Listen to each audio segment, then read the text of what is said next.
Et cela doit interpeller nos consciences et nos cœurs pour nous dire là c'est quand même grave, la situation est quand même grave. Voilà pourquoi je donne quelques conseils rapides ici à Ayyuhal Akhyar, que tout le monde connaît, mais il est important de mettre en application, afin de se réveiller facilement à Salat al-Fajr. C'est pas de mettre 10 réveils, je répète. Pourquoi je vous dis ça? Il y a quelques jours, un frère est venu me voir et m'a dit « Donne-moi des conseils pour me lever à Salat al-Fajr ».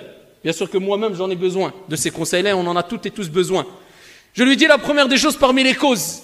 Tu mets le réveil déjà? Il me dit « Mon frère, j'en mets 7 des réveils ». Il me dit j'en mets 7, donc j'ai compris qu'en fait il ne faut pas commencer par le réveil, ça c'est à la fin, tout à la fin, donc il faut se dormir tôt, ça tout à la fin. La première des choses c'est de prendre conscience quelle est la récompense de Salat al-Fajr, wallahu a'lam, et de prendre conscience de la gravité d'être négligent, insouciant, inconscient des mérites de Salat al-Fajr, ça c'est la première des choses. Déjà après le reste ça va tout seul. Exemple, toi si on te dit tu as un travail, mais tu dois te lever tous les matins 5 heures du matin, ne te précipite pas. Tous les mois, tu touches 25 000 €. On n'a pas besoin de te dire, mets le réveil, pas mets le réveil. Toi, le mérite, la récompense, ça y est, elle a plié toutes les autres causes. Ne lui parle même pas de réveil ou pas. T'inquiète, sans réveil, il va se réveiller à 5 heures du matin. Sans réveil, son corps va se régler en 2 jours. Lakin, pour Salatul Fajr, on a du mal parce qu'on joue que sur les causes matérielles. Mais c'est logique. Regarde les causes spirituelles, ce qui doit te motiver, t'apporter une conviction ferme que tu dois te lever à Salat al-Fajr, c'est un bien pour toi. À ce moment-là, c'est facile le reste. Vous avez compris? Donc, le réveil, l'histoire du réveil, c'est à la fin. Donc ici, la première des choses, c'est les mérites. Prendre conscience de la valeur et de ce que tu rates, ya Abdallah.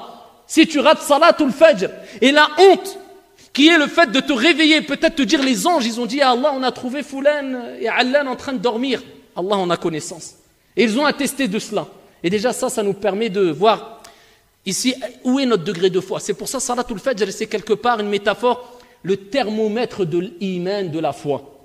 C'est pas l'aspect extérieur, comme je vous dis souvent, l'aspect, un beau camis, une belle barbe. Je suis pas en train de critiquer et dénigrer, moi-même j'ai la barbe, moi.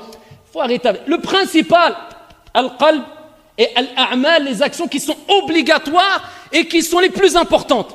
Ensuite, on sait que tout est important en islam, mais il y a des priorités. Comment ça, tu vas me dire par exemple une personne qui a une apparence d'un pieux, d'un vertueux, d'un compagnon, il ne se lève pas Salat al-Fajr, je ne comprends plus rien là.